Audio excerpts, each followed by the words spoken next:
All right, so I'm learning to speedrun on enhanced. It's very different than it was on assisted, and it's hard. Also, because of an unfortunate route change, I have to use a Geminate in the first scenario rather than a Drifter, which is a lot harder. I have been able to tie like a good run with Geminate right now on enhanced can tie an average run with Drifter on assisted. But anyway, that's not what we're here for. I just finally have like kind of found a way through this second room. But you know, time to get into what we're actually here for. All right, we are in the very interesting position of having no characters to play. So I'm just gonna throw some characters together right now. I don't have very much time. But you know, we'll see what happens. So I really want to play double crabs. I think double crabs is going to be interesting. So player 1 is going to be a coral, and then player 2 is going to be a kelp. Now player 3 I'm not entirely sure about. So maybe we'll look through coral and kelp and see, you know, exactly how they're going to interact with each other to try to pick our final character. So there's Trap. Actually, I wouldn't mind playing Trap, I don't think. There's Shackles. I feel like Shackles could be pretty good. Do we need to unlock any? No, we technically don't have access to any of these three right now. We're 2 scenarios away from accessing Snowflake, which I wouldn't mind, but let's see. We've done all the starters. We've got Kelp. Oh, I don't know why Kelp goes before Drifter, but we played Fist. Are these all starters? Okay, yeah. We've played all of these. We haven't played Prism. So these are the 3 characters that we have unlocked that we haven't played yet. The only reason I wouldn't... I am totally up for playing Prism. I just... the last time I played a Kelp, I played Kelp with Prism. So that would be my reasoning for wanting to do something different. Trap I haven't played in a long time and is pretty interesting. Like, Trap is kind of just like, it's like you're playing a tower defense rather than actually playing Gloomhaven, because it's like you're just gonna like kind of sit around by yourself, just kind of like setting up a whole bunch of defenses and preventing as much damage as possible until you have enough stuff to kill everything, and then like you've got your level 3 card that'll like spring all of the traps and make something in range 2 suffer all the damage, or you can attack for the value of your trap, and it's just like you just get to the point where you're going to one-shot things, and then you do. But I don't know, maybe that would be pretty interesting with Coral and Kelp. So Coral, the last Coral I played, I never took this triple gain an advantage on all your attacks performed while occupying or targeting enemies occupying water hexes. So I never took that, and I took some heat for it. So we're gonna try that this time. And you know, one of the things that I hadn't realized that now that I think about it a little bit is going to be pretty good is we're a very tanky character, right? We get this Tide that allows us to gain a shield 1, a permanent shield 1. Everybody watching this knows what Coral does, right? You set up these persistent abilities, Tides, that give you permanent abilities. The best one being Overwhelming Wave. This bottom, you may play 3 cards instead of 2 each round, using at least 1 as initiative. So that allows you to play a whole bunch of Tides that just give you really good permanent abilities, like adding poison to all of your attacks and having permanent shield 1. So the permanent shield 1 and the fact that your bottoms frequently are going to be things like playing a Tide mean maybe I'm not really going to be moving, but I can just be standing in a water hex that I create with something like... no, not Undertow. I don't know. Here we go. Crashing Surge. I can create a water tile. Although, unfortunately, I wouldn't create it and then move into it. I would have to do something like Skitter Top to move into the water tile. Or, I've got the item, what is it? Freezing Crystal? During your turn, create a 1-hex hazardous terrain, icy terrain, or water tile in an adjacent featureless hex. Now, I don't know if that means that I can create it in the hex that I'm standing in. When it says adjacent featureless hex. I think in general, adjacent does not include the hex that you're standing in, but in some cases it does. Like, I know with Deathwalker's stuff, when it says make a shadow in an adjacent hex, that can be the hex under you. I'm not sure if Freezing Crystal can or not for making the water, but this seems really potentially interesting, especially if I can just make it under myself to gain advantage for a whole round. But then I can just sit in water for like multiple rounds and just let everything come to me. And then we've got things like Overwhelming Wave to hit in an arc, or Mighty Claws to hit multiple targets that have come up to us, or this Crashing Surge loss to hit a whole clump of dudes, or Cleansing Swell to hit multiple guys and just gain advantage on all the hits. One thing that I really had like underestimated previously with the Coral is just how good these this perk deck is, because we get to add 2 if you performed +1s, or if you did Tide this round, gain +2 instead. So like, you know, when we get to play 3 cards, we can have one of the cards we play be Rancid Brine, then our bottom could just like move into water or something, and then our top we could play Crashing Surge, and we get to hit for 2 with advantage onto all these targets. But because we played Rancid Brine, now it's attack for 4 because we did a Tide action, and we've got 4 of those extra +2s, and we get 2 +2 muddles, which are really, really, really good.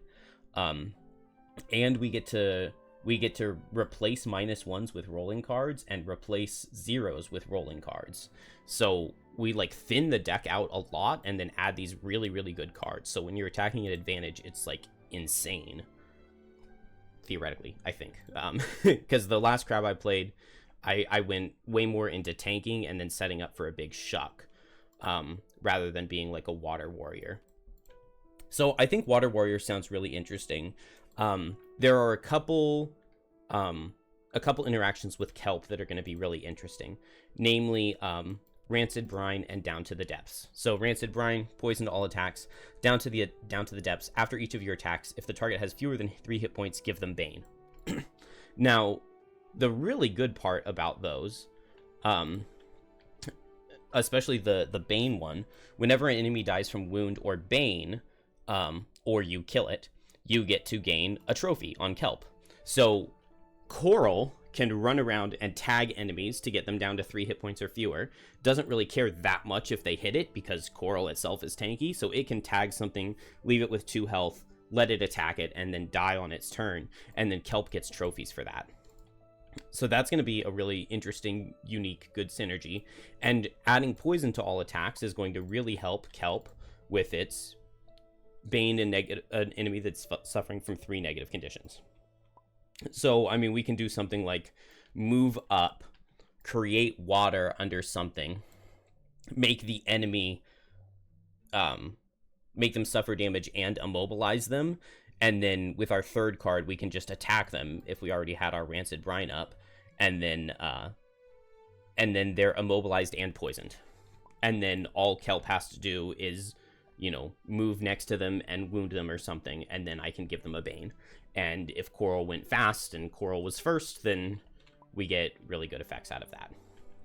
So I think that there's some good, interesting synergy here, especially because when you are Baning with Kelp, frequently you're leaving the monster to still have a turn. So it's nice to have a tank who can absorb the hit, so that then they can suffer 10 damage and die. I think that Coral is going to be really strong and really fun. And I think that this Freezing Crystal is going to be a really cool first item choice to take. Kelp, I'm probably going to play this Kelp pretty similar to my last one, because this is my first time getting to play it with like high level items. I've always just played a low level Kelp, because I use the Kelp in the speedrun. And so it's going to be pretty fun. I do not think that the stabby attacking crab is good, like, at all. Which just makes me shocked that people like it. Because, like, it's just not very good. I don't know.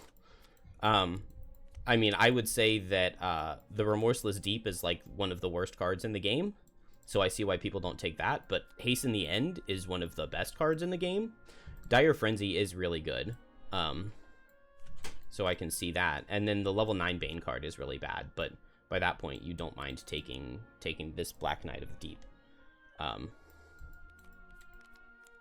Oh, now these are all in the wrong order, and it's gonna... I don't know, we'll just have to see what happens with it. So I don't think that I really have much to say about Kelp anymore. Coral is what I'm really excited for, because it's just going to be something very different from anything I've ever done. But it should be really strong. I don't think that Stab Crab is good, because it's just a lesser version of a bunch of other classes. Like, Stab Crab is like a melee attacker who is... I mean, it has more invisibility, but it's not going to do as much damage as, like, a melee attacking Coral. It's not going to do as much damage as a melee attacking Blink Blade or melee attacking Drill. They have way better base damages than Kelp does. Like, I guess the Stab Crab, the main thing it has going for it is using Grim Trophies bottom with Dire Frenzy top with a whole bunch of power potions, which is good, but that's like a turn. And so with that in mind, it doesn't feel that crazy to me. It doesn't feel that good. So I don't know who the third character to put into here should be.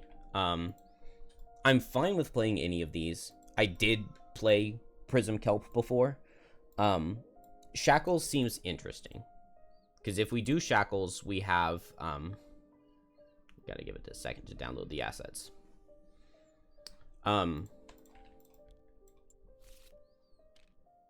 Shackles has a lot of negative conditions, which can pair pretty well with Kelp. It probably also pairs pretty well with Coral. One thing that I really want to try is summoning a bit, especially because this guy, we can suffer his damage instead, and he ignores Retaliate, so we really can summon this guy and just keep him alive for an entire scenario. What does it cost to enhance his move? 40 gold to enhance his move, 70 gold to enhance his attack, but honestly, that could be really valuable. I'm really interested in playing this summon a lot, because this attack modifier deck is like insanely good. We get to remove 4 -1s. We replace our -2 with a -2 double curse, which is like not even bad. Like, if this guy's attacking for 1, who cares that he draws a -2 double curse, right? Double curse is like so much better than dealing 1 damage. But we also, so we take out all of the -1s, and we get to add a disarm. So like that would be really good to draw. He attacks before us, which means that he could set either of our elements for us if it would randomly help, and that replaces 3 of the zeros. We replace another 0 with a +2, so that leaves us with just 2 zeros. We replace 3 +1s with 3 +1 curses, so if we go through the entire attack modifier deck, that's 5 curses. Adding 6 rolling heal oneselves, that's fine. +1 for each negative condition you have, that's not going to help him. So maybe we just like don't take that. Ignore negative scenario effects. Honestly, from my memory, you don't really want to ignore negative scenario effects, because you want to be suffering from negative conditions, right?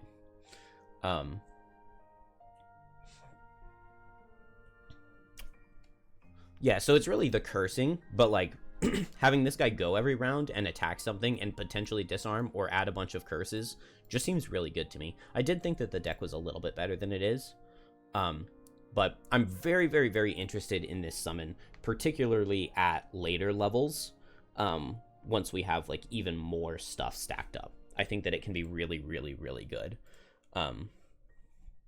So what other... I'm thinking I'm going to do Shackles. Because these characters both seem fine. Like, they're all very different playstyles, right? Shackles is kind of just like, we're going to throw a bunch of negative conditions and make things suffer damage. Trap is like we're going to stall out and build up until we can kill everything and then kill everything. And Prism is just like we're going to do a bit of consistent damage every turn. And honestly, I think all three of those playstyles work with these characters, but I think Shackles sounds pretty fun. Especially after looking at this summon. So I think that's what we'll do. Because I do really want to try building into this summon. I need to figure out exactly... So last one I played, I did Reversal of Fate, which is a good card. I really liked this card, especially the bottom, but this time we're going to try Infection Purge. You and 2 enemies within range 3 suffer 1 + X, where X is the number of negative conditions you have. So I need to get up negative conditions on myself and use this Delayed Malady. One item that I've been told is really good for this character is the Mirror.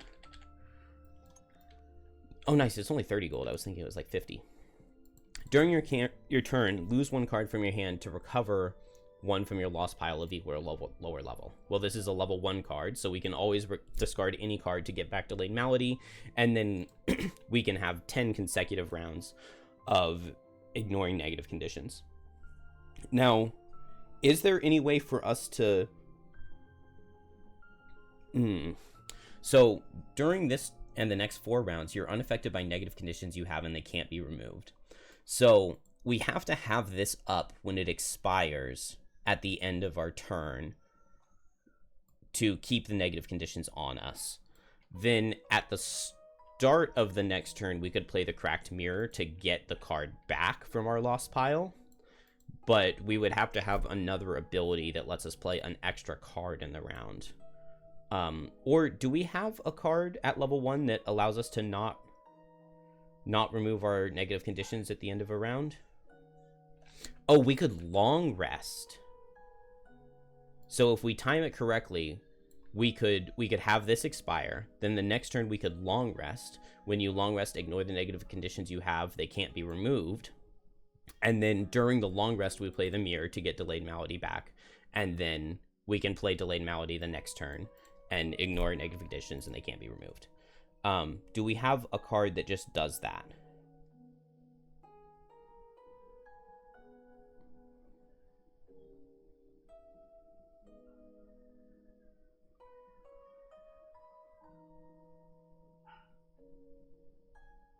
No, we don't.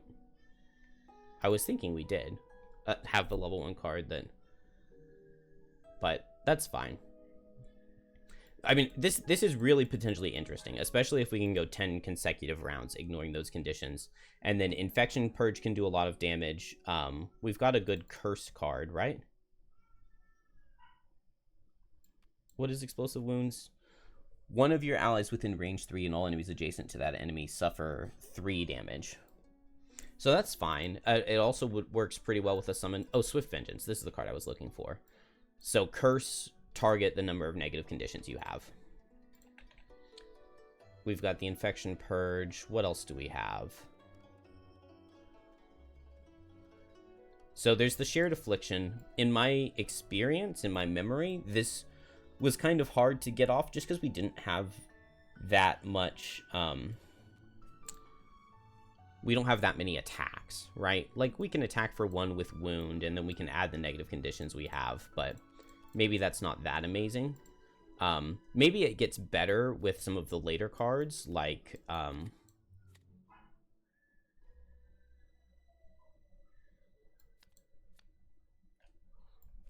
where is it? Where's the card that you deal bonus damage if you're disarmed? Phantom Limb. This ability can be performed while you're disarmed, and if you have disarm, add +2. And then if we have Shared Affliction, then by definition, we're doing attack 5 disarm, which is really, really, really good. That's an interesting heal ability. I don't remember ever seeing that before. Heal 3, target everything in range 2. Grant to all figures whose hit point value went up an attack 3. So that would count yourself too. Yeah, I'm excited to play Shackles. I think this is going to be a lot of fun. Let's see. I guess we need to pick what level we're starting at. We can start everybody at the same level, and then everybody gets 3 perks. 1, 2, 3. 1, 2, 3, 1, 2, 3. Yeah, everybody gets 3 perks.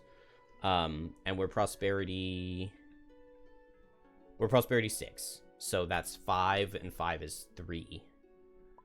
So we can start everybody at level 3. That seems fine, right? So also we're prosperity 6. What is the formula? Is it 20 plus 10 times prosperity? So 10 times prosperity would be 60 plus 20 is 80 gold starting out on everybody. I think that's right.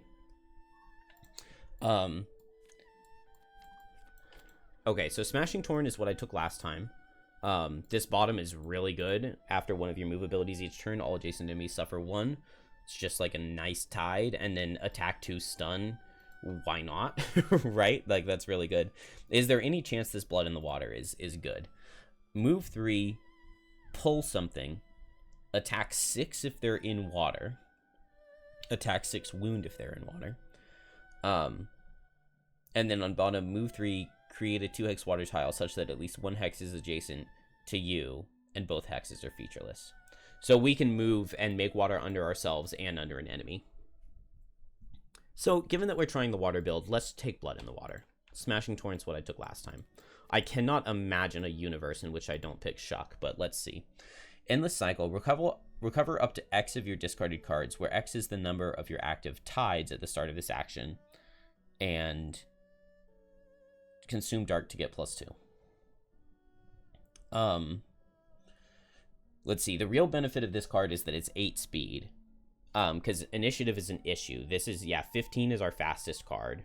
So having an 8 speed move 3 is pretty good, especially if it's a move 3 that's incentivizing us to get in water. I don't think I'm really ever playing this top, because playing a lost card to recover cards that's literally what resting is. You lose 1 card to recover cards. I guess this way I can keep my tides up. And so it's like a rest that you don't recover all of your tides.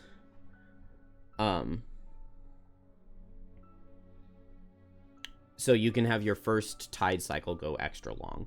So maybe that is pretty good. You know, I could definitely see that being useful, especially in survive for 12 round scenarios. The problem is that it's just opposite such a good card. I mean, I don't want to build into the bottom of Shuck, because that's what I did last time, and when you do that, you just one-shot entire rooms. But even without it, the top is still really valuable. Adding Wound and Pierce 2 to all of your attacks. I guess I do have Kelp to be putting out a ton of Wound, though. But also, Wound does synergize with Kelp's. When an enemy dies from Wound, you get a thing. But given the way I'm going to be playing Kelp, I guess I don't need the Wound, which means I'm just losing out on the Pierce 2. Maybe we can come back for Shuck at a later level. But let's try Endless Cycle. I really like the 8 speed move 3. That kind of solves like 2 issues that my Coral ran into last time. So we'll try it. We get 3 perks. So are we just going to go immediately into the advantage with water? I don't think there's any point in trying to attack with advantage when you still have really bad cards. But let's do these added targets. Remove -1s and add a target. That seems really good. Okay, ignore negative item effects, and when you would gain impair, prevent the condition. That's really good. Whenever you long rest, gain shield 1 for the round. That's really, really nice, but we don't need it like immediately. I think I want to remove -1s and then add these +2 for tides. Let's see. I would rather have add targets than rolling pierces. So we'll do that. Let's see. What is the thing? Never suffer damage from attacks and be targeted by at least 5 attacks. That's going to require a very special scenario to get done. But we can always lose cards to negate damage from attacks, right? We can always lose cards to negate damage from attacks. At the start of each of your rests, have more active tides than cards in your discard pile. That feels doable early. Very doable early, because with 12 cards, we need 7 in our tides. And then with 11 or 10 cards, if I played a loss, then we just need like 6. That seems super doable. I don't know about late, because like if we only have like 4 cards, then we would have to have 3 tides. And then that means that we're not really accomplishing much. But I don't know. This seems like a fine place to start. The freezing crystal, maybe we don't want this immediately because we don't have the triple perk yet, but as soon as we get the triple perk, we're going to want the freezing crystal. Maybe it's just fine to start with it. I don't know. What items do we have available here? Come on, you can do it. I know it's a lot to load. I know it. Whoa, that's not what I wanted. We want item shop. There we go. Okay, group by type, sort by cost, because we only want to be looking at the money ones right now. So boots, no. Initiative boots are interesting. What else is there? I don't think we need burst boots. Comfortable shoes are very interesting because we've got a lot of times where we might want to be doing basic moves instead of like playing a tide or something.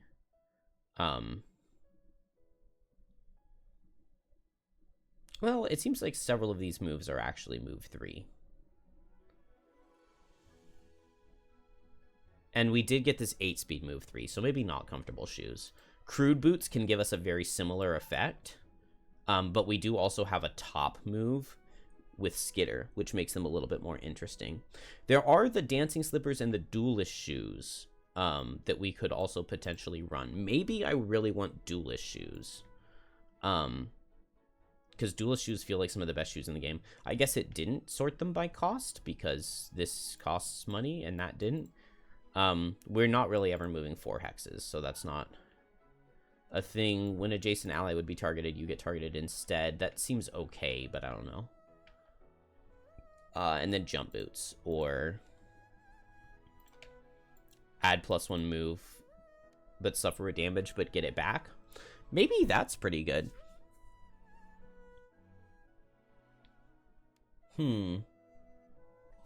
So we could go for volatile boots. We can't start with them because they cost money.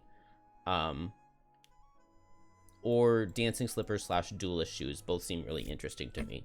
The nice part about dancing slippers is we do have a retaliate tide, and so we can get hit and then move into ranged enemies to make them suffer the retaliate. So maybe we don't need boots immediately. What kind of money? We could purposely get hit to bless allies. I don't think that really works with the build that we're going for. Next 3 sources of damage from attack starting new gain shield 1. I mean, this way we could start with armor. Yeah, that seems fine. I mean, because heavy chain armor is like a burst shield 3, whereas this is just a shield 3 that lasts longer. But we can start with it, which is nice. Anything else to buy for money that we would want? I don't think so. So yeah, I'm happy to go chainmail, I think. We said 80 gold, so that's 55 remaining, because we're probably not starting with freezing crystal, but it's just something that we want to keep in mind that we want to get. So we looked at chest pieces.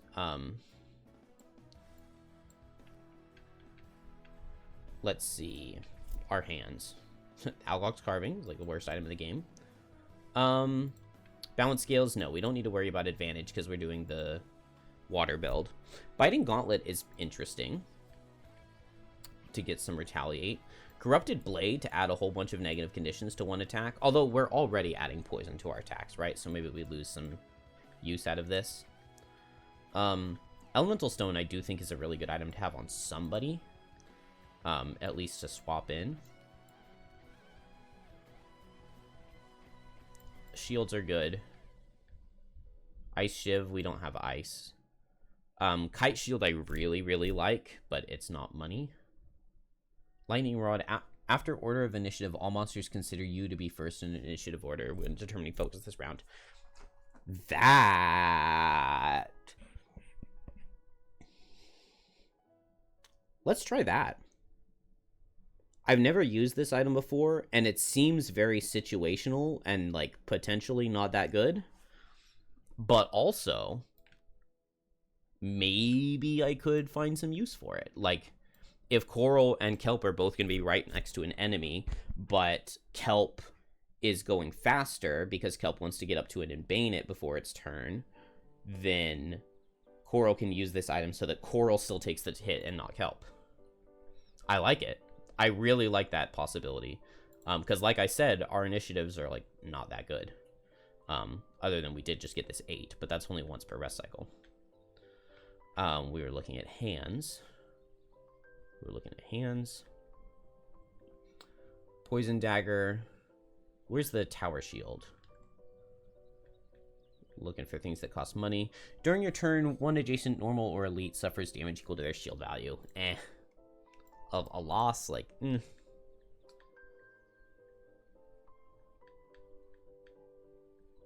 Man, where are the items? Okay, Tower Shield. I think that's definitely what we would want in our other hand. Unfettered Arm, this is probably one of the better classes for it. During your attack ability, double the numerical value of the next attack modifier card you draw. The problem is that it's not even, like, it's the next one you draw, so advantage doesn't help this. If we get it on the +2 on a Tide, which, like, we've got a lot of +2s, so it turns it into a +4. But also, like, this is only potentially 1 more damage than just a Heavy Sword would be, and Heavy Sword is always +1, whereas this could sometimes be +2 and sometimes just be nothing. So I don't see a use for this. I guess Trainer's Net is pretty good. So it's either Trainer's Net or Tower Shield, because we definitely could. Actually, Versatile Dagger is also not bad, because we do several basic attacks with, like, basic attack instead of a Tide, and, like, it, you know, if we're not hitting something with shield, then this Submerge, turn that into an attack 3 instead of... Oh, it's already attack 3 if they're in water. That's pretty good.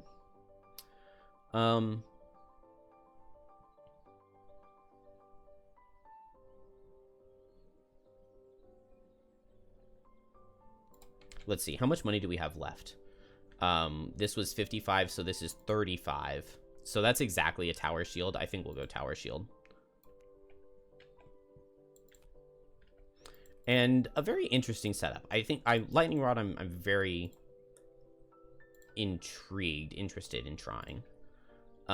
We probably want a health potion, I would assume.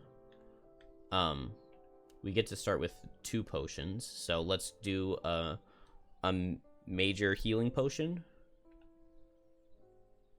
Have I not revealed it?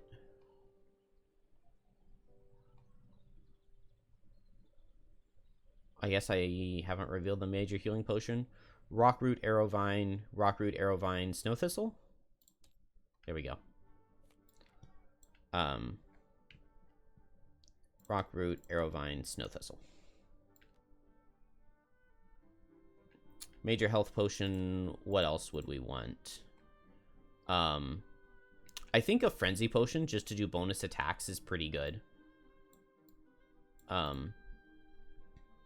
Maybe Swiftness potion is also pretty good, but let's go Major Frenzy. Rockroot, Axenut, Corpse Cap.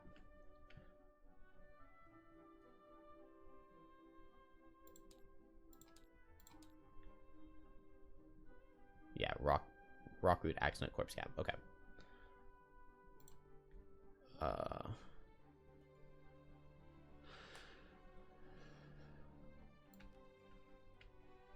Okay, that finishes Crab 1. Crab 2. Let's see. I know that the Stunning Bracelet was really, really nice. So let's grab one of those again. 35 gold. What else is there? Potion-wise, the Howling Ice Brooch could be interesting. We have some wind from Shackles. That's a possibility, the Howling Ice Brooch. 35 on this, so we've got 45 gold remaining. What else do we want? Oh, we really want Boots of Speed. Maybe even Boots of Quickness, but Boots of Speed I think are just mandatory. Because we need to be able to guarantee that we can outspeed things, and going at 4 outspeeds is like everything but like some Wind Demon cards. So is that like all our gold? That's 65. We've got 15 remaining.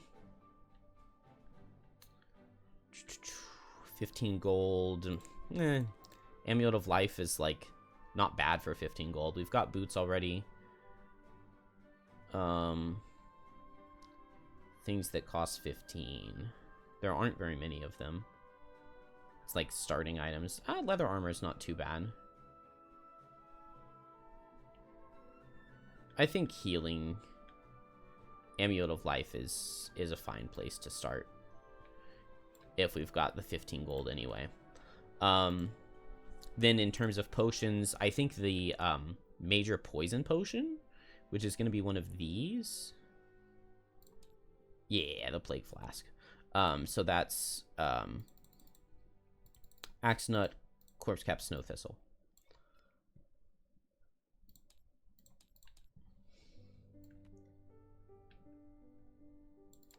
And then finally, oh, and level up cards. Okay, so I like Slipping into Death. It can be hard to get it off. But attack for 1, you know, if they're poisoned, it's attack for 2. If you have dark, it's attack for 3. If you kill the enemy with the attack for 3, you get to Bane a normal adjacent to them. Unfortunately, it is only normals and not elites, which is really frustrating. But still, I mean, if you attack and you kill, then getting an extra 10 damage on your attack is pretty good.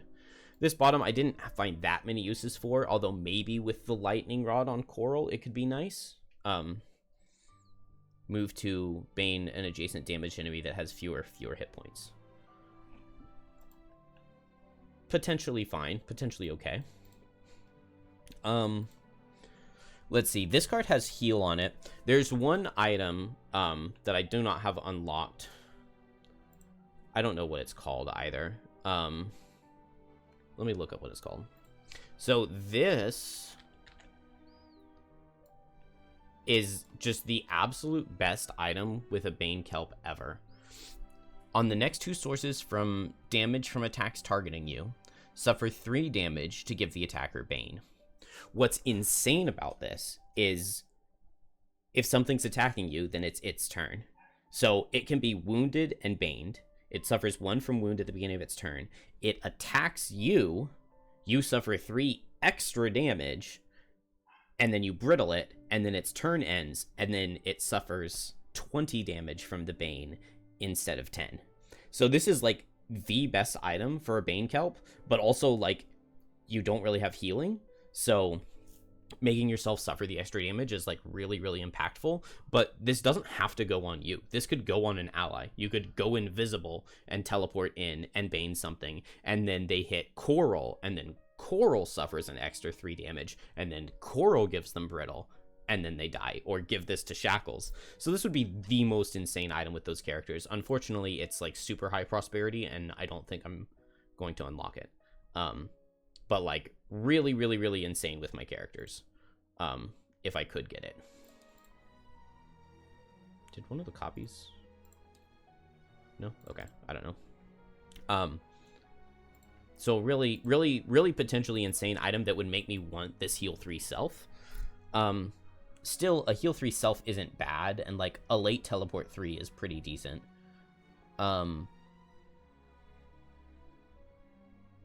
The cursing is good. The cursing is good. I just see myself playing Slipping into Death more. I like the Slipping into Death playstyle. Now, level 3 is really, really difficult for me because I do think that pinning spines is very good for baning. You know, maybe especially if we paired it with this lie in wait. We do have a good late move and teleport already though. So like go late, give something 2 negative conditions and then a third from moving next to it, and then the next turn go fast and Bane and teleport away. Crippling Terror, though, I've found a lot of use for. 15 initiative is pretty good. It's our second fastest. And making our allies able to add Pierce 3 to all their attacks is really, really insanely good.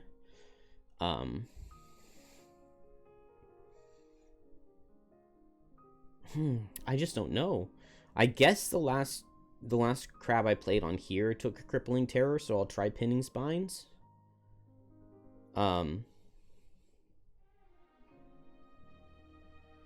Yeah, they both seem good. Let's try Pinning Spines. I have played with both before, so we'll do that. Level 3, 3 perks.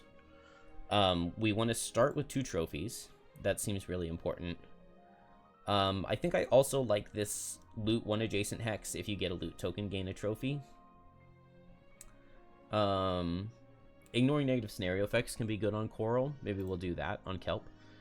And then remove 2 -1s. Yeah, we'll remove 2 -1s first. We want to go for our triple as well to gain advantage while we're invisible, but we'll get there eventually. It's not as important, I think, as Coral's advantage, because we're not going to be attacking as much.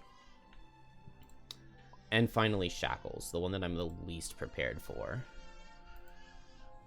The baby is crying. I mean, my wife is watching her, but I'm going to see what's up. Alright, my wife was taking a shower, which the baby did not appreciate. I did realize that I don't have an Ember energy source on Kelp, which is really nice for adding extra Banes, but I think we're okay. I do think I want to do the Cracked Mirror here. Let's see. Shackles is not a character I'm super familiar with. Like, do I need initiative boots here? My initiative is not good without them.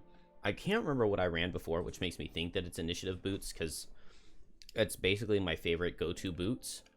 I am interested in potentially doing, like, a shared affliction, lots of attack build attempt.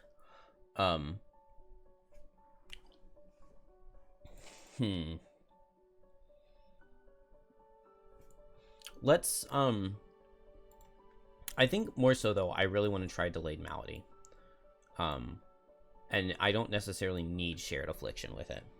Although, obviously, being able to grant all the negative conditions I have to things is really good for Kelp. So let's, I don't know item-wise. Well, let's do the level up cards, because I think that's easier first. So I'm going to take the 2. These are the 2 that I took last time. I really liked them. I really like this Reversal of Fate. It just sucks when you barely get hit, when something draws a -2, when you wanted it to, like, crit you so that you would make something else suffer extra damage. And then Reprisal, like, in general, like, the initiative on it is really bad, but, like, I don't know. I barely ever got it to, like, actually work out for me. I kept trying to retaliate with Shackles, and then it just didn't work. Which is one of the reasons that I wanted to play Shackles with Shards. But I have done Retaliate Shackles before, so let's try the other one. So, negative conditions and make things suffer. And then this gives us the ability to disarm ourselves again, which is really nice. I'm wondering if, like, do I want to go for the Disarm Self Sword? The problem, you know, we could run, like, Heavy Sword plus Slippery Sword. There it is. But this has to be a melee attack. I mean, we don't have to worry about this right now because we don't have the crafting materials required, but being able to add the disarm to ourselves is potentially pretty nice. Swift Vengeance gives us a good benefit for having negative conditions. Infection Purge gives us a good effect for having negative conditions. Um,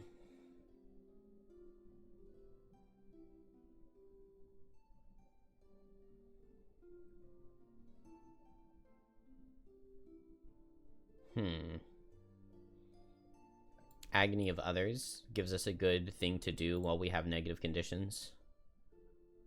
And then Shared Affliction. So really, to get the maximum benefit, we want Shared Affliction. And then I guess we're just doing, like, default melee attacks. But, like, a default melee attack is really good. That makes me want to do, like, a Frenzy Potion.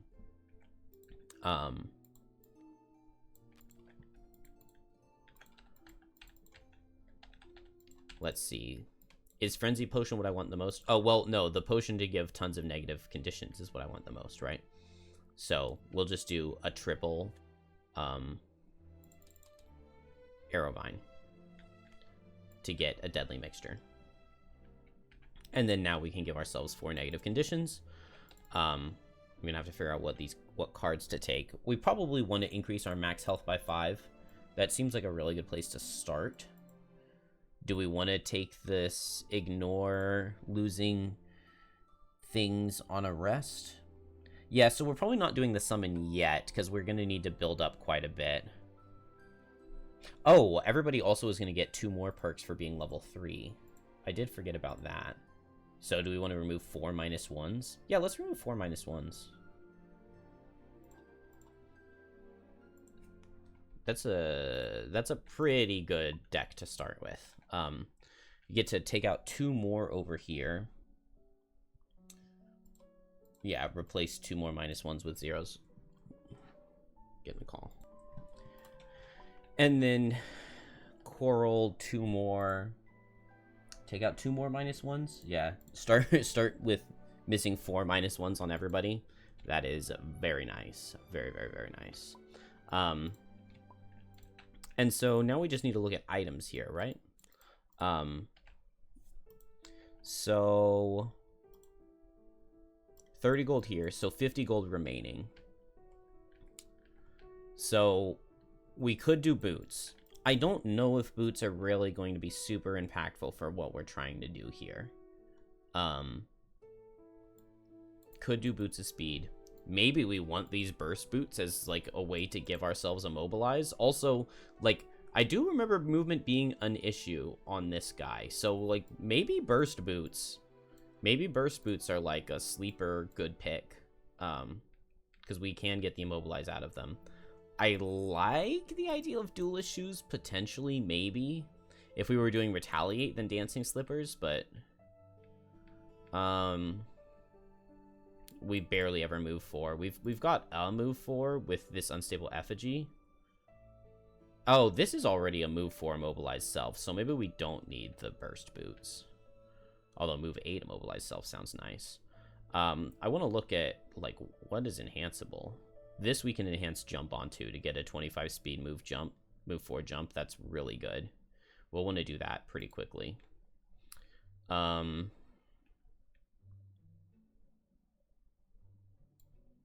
Reduce moves to gain shield. Like, that's actually not that bad.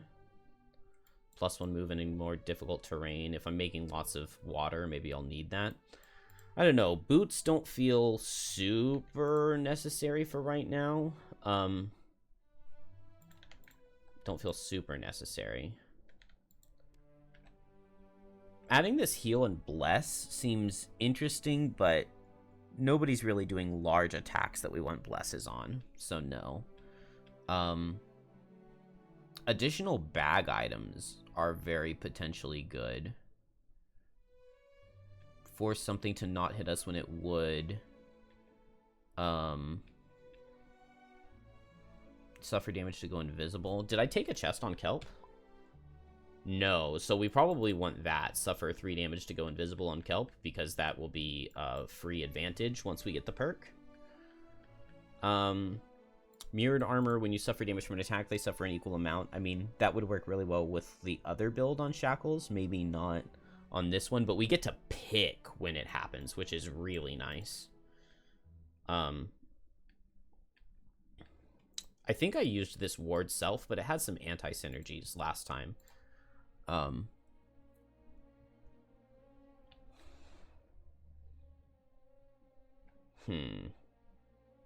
There's the traveling cloak, but it's only one, which is kind of disappointing. I really expected there to be, like, upgrades to this. Like, one that you unlock in the mid-game that gives you +2 health, and one you unlock in the late game that gives you +4. Like, I don't think that would have been too OP. Let's see. Amulet of Life to potentially remove negative conditions from ourselves. Circlet of Eyes. Ooh. Add a target onto Agony of Others when I have a whole bunch of negative conditions and do stuff. Yeah, that's too fun. That is too fun and synergizes too well with some of the other stuff that we're doing. So let's do that. That sounds really fun. In the head. So that's all of our item slots, but I don't know. I think this is going to sound fun. I'm looking forward to playing this. We need to play an easy level. I'm not playing a level right now. My wife is leaving soon, although I think the baby did just go to sleep, but I'm going to go play... I don't know if my son and I are going to play Zelda or Pokemon, but we're going to play one of the two.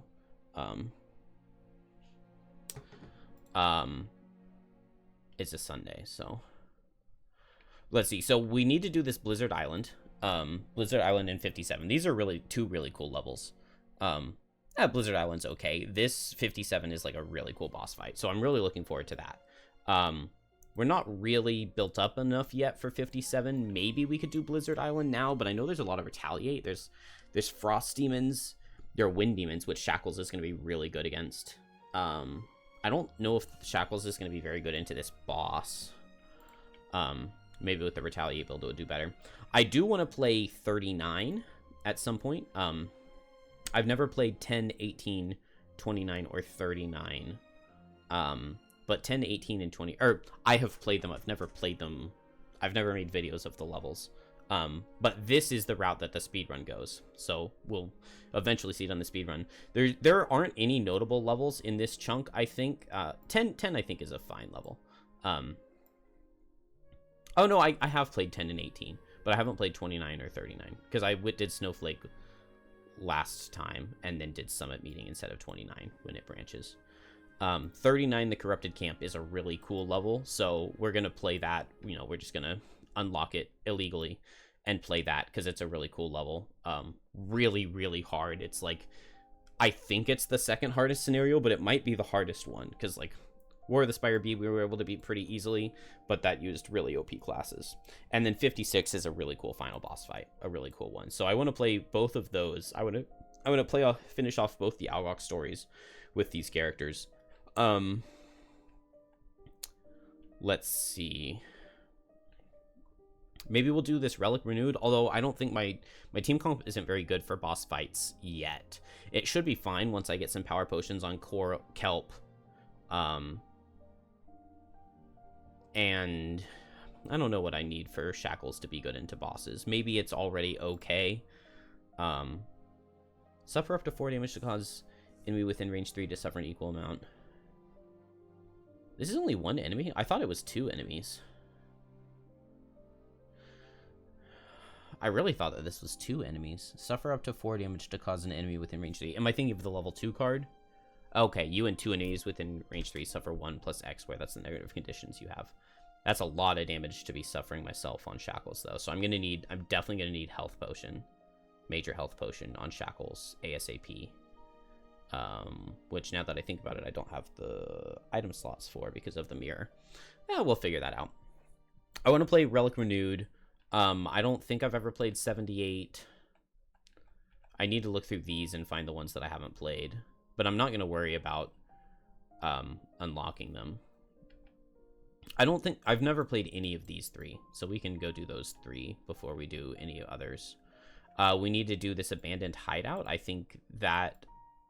gave us we got that when we got the tavern to a certain level, which we just did. Do we need to upgrade this again? We probably need to upgrade this again, and then we get another gold coin from getting it one more time, I think. And then we have 2 that we get from the loot deck, and then that finishes the puzzle book. Or it finishes like a page of the puzzle book. And then I think we need to get to like the end of the Algox storyline or something, and then we will have everything we need to get 61. I'm pretty sure. Because we finished Unfettered, we finished Algox, and we have the 4 gold coins. I think that's what we need in the puzzle book. Anyway, I don't know where I'm going to go first. Maybe I'll do Lurker Necromancy. That wasn't too hard of a scenario. Caravan Guards can give me Prosperity, but that was a hard scenario in my memory. We're all level 3, so that gives us... we go up in difficulty because of the open information. So monster level 4 with level 3 characters maybe won't be too bad. We will just have to see.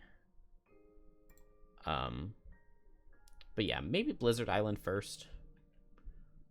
I'm excited to play these characters now. I always love playing Kelp. Coral is really good. And Shackles, I think, is going to be a lot of fun.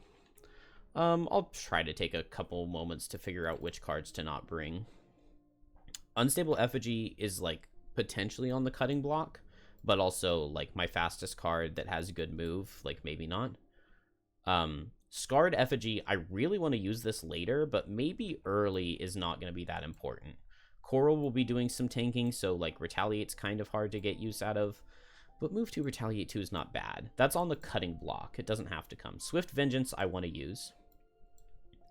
Line of Transference, I want to use. I mean, a fast move 4, right? And, like, this is also a fast move 4, but I don't know. Like, a ranged attack for 4 is pretty good. I need this heal, so, I mean, that's pretty self-explanatory, right? This can also give me the win to set up Line of Transference for the following turn.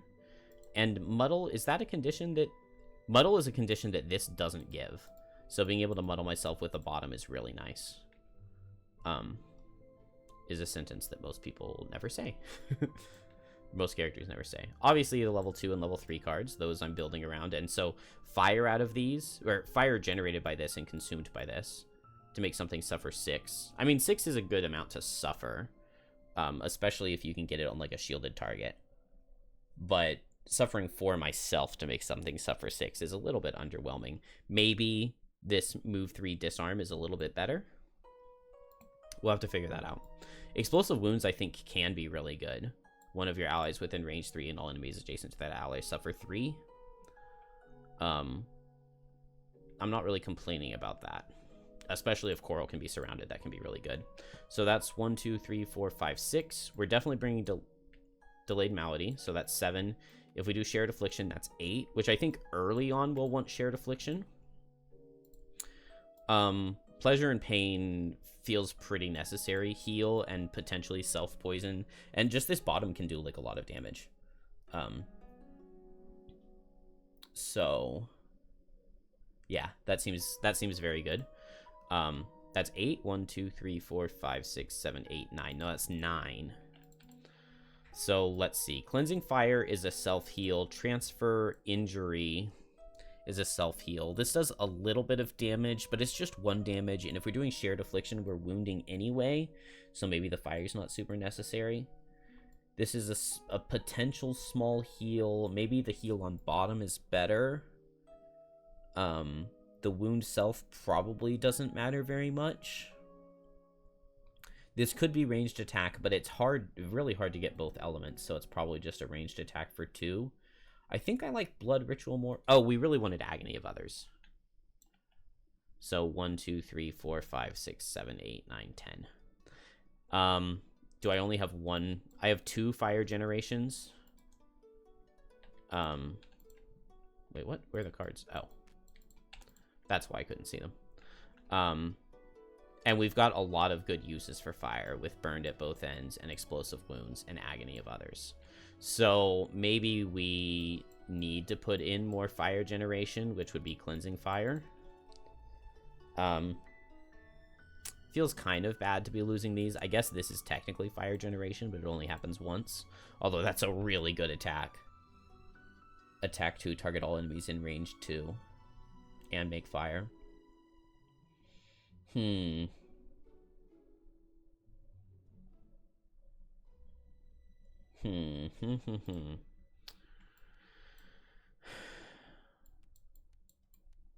Is there anything that I could drop for Cleansing Fire? And also Blood Ritual could be nice. Because if I'm doing Shared Affliction, I want as many attacks as possible. There's 1, 2 attacks. Although maybe 2 attacks is as many as is possible. Which just makes it feel really hard to get the Shared Affliction off. So maybe I shouldn't bring Shared Affliction. Agony of Others, we still get benefit even without the Shared Affliction.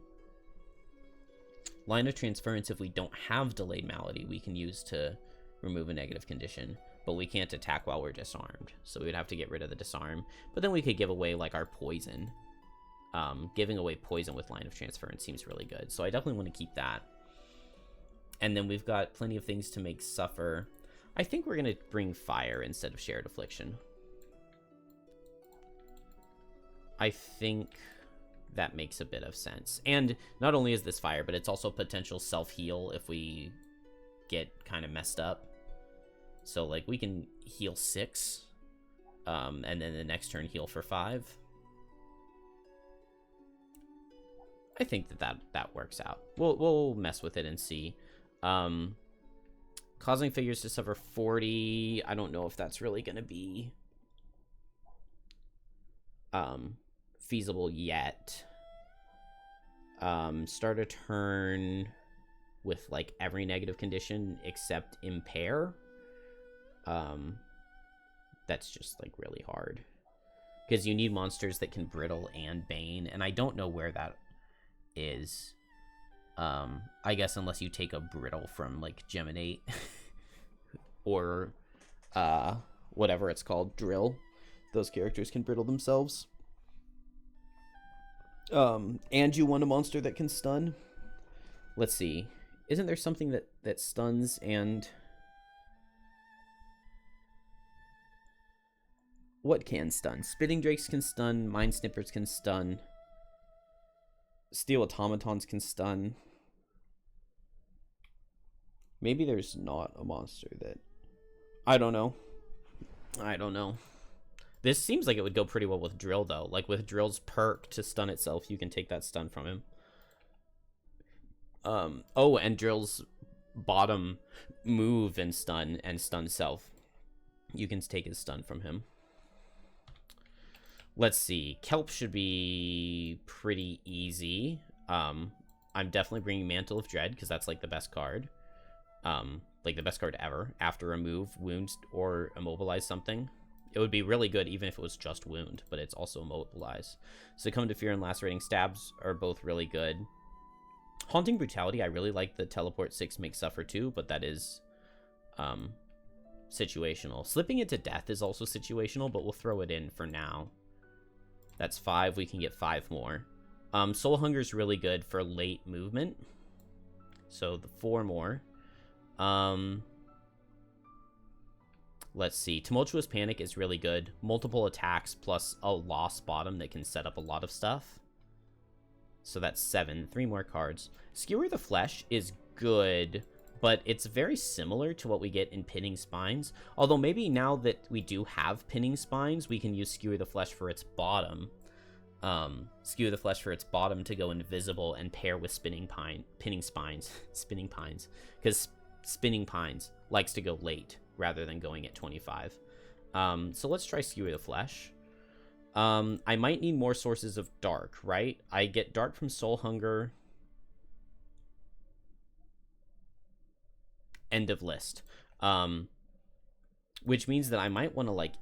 No, I can't enhance dark onto this. This can just get +1 teleport.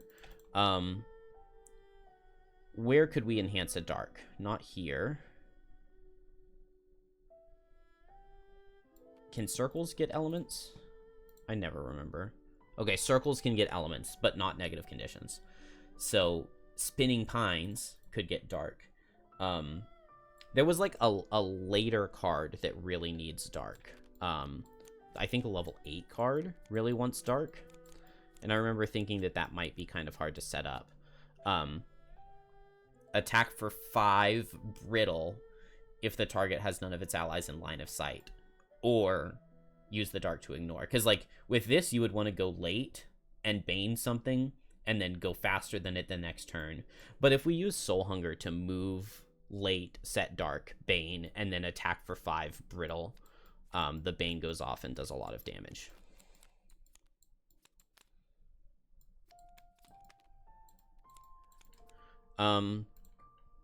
So maybe the dark's not important as I was thinking. We have 1 invisibility card, so I don't think we need another. 1, 2, 3, 4, 5, 6, 7, 8. Skewer the Flesh for invisibility. We're kind of wanting some fast cards. So what could we grab that's fast? Staring into the Abyss is also pretty good for adding that stun. Potentially stunning multiple targets. That really depends on your matchups. When you're facing monsters that can heal and heal self, it's really good to go late, stun them, go fast, bane them to guarantee that they're not healing off their banes. Yeah, we definitely need fast cards. Maybe Skull Collection for the move, but I generally feel like we have enough move without it. It's like a bunch of teleport 3s, but like teleport 3 can get you through walls and stuff, so it's a little bit better than move 3. Haunting Brutality is not bad.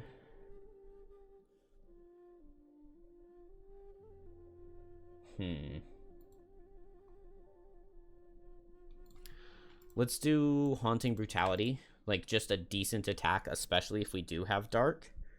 And that's making me think that I want my last card to give Dark. So maybe Ink Cloud. Maybe Skull Collection, but I don't really like this loss very much. A fast move 4, though, isn't bad. Maybe we need the fast move 4 early on. Staring into the Abyss can come depending on monster types, probably instead of Skull Collection. And I think similar for Hollow Aura. It can come if maybe if we like really want extra Dark. We consume Dark with Haunting Brutality, but it's not super necessary. But it can be good. We consume Dark with Skewer the Flesh, which is probably our main Dark that we're wanting. And then slipping into Death occasionally, the Dark will be good. And finally, on the Crab, lots of cards to pick here.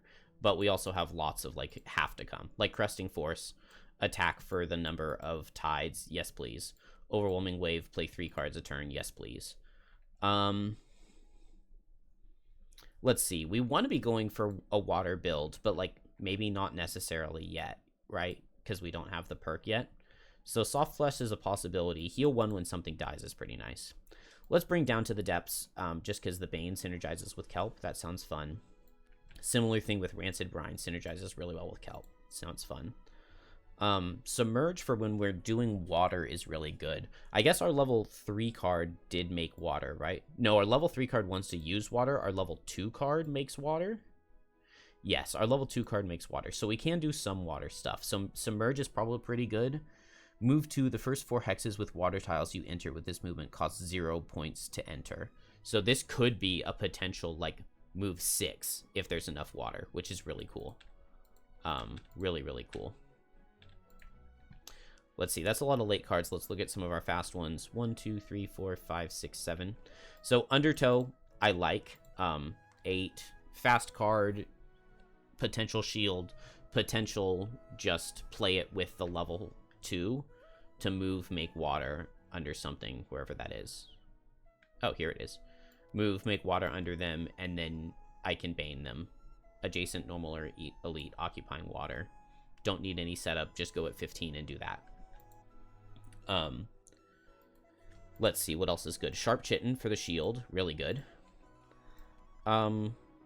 Crashing Surge is another thing that makes water, but maybe we don't need it. Attack for 4 at a target if you're occupying water, make it attack for 5. Keep 1 tide in the active area is good. Cleansing Swell, heal for your number of tides at the start of a rest, really, really good. 1, 2, 3, 4, 5, 6, 7, 8, 9, 10.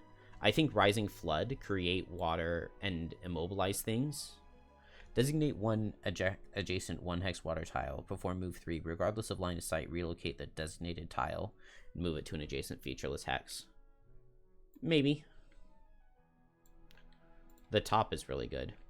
And then we can bring 1 more card. Skitter is really, really good. Attack poison, move, attack poison. So we're not bringing Crashing Surge, but I think that's okay. Mighty Claws was a good card. Crush Armor is very situational, and it only works on normals up top.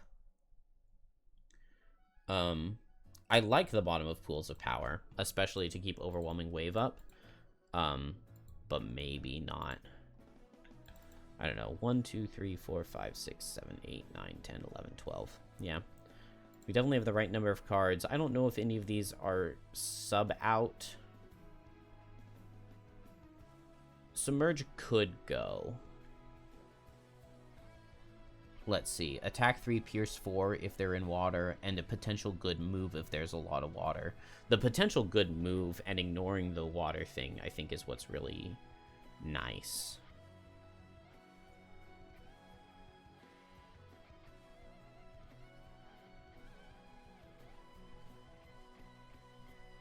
Okay, I'm excited to try this. Do the next points... I want to get these 2 tides next, and then I think after that, I'll put points into gaining advantage. We'll need 5, which won't take too long, because if we can just level twice, get 2 perks, and get 2 masteries, we can get there in like 5 scenarios, I think. And then we can have the advantage on all attacks and the +2 with tides in the deck. Maybe we'll go for the advantage first, and because we removed all the -1s except for 1. Yeah. So we'll go for the advantage first, and then we'll go for the tides.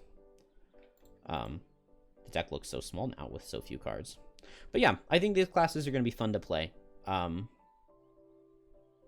be very interesting. Definitely need to flesh out these items. But we will do that after we play a level. Don't know where we're going first, but maybe tonight. Not tomorrow, because I have a long day at work tomorrow. I don't know. GG.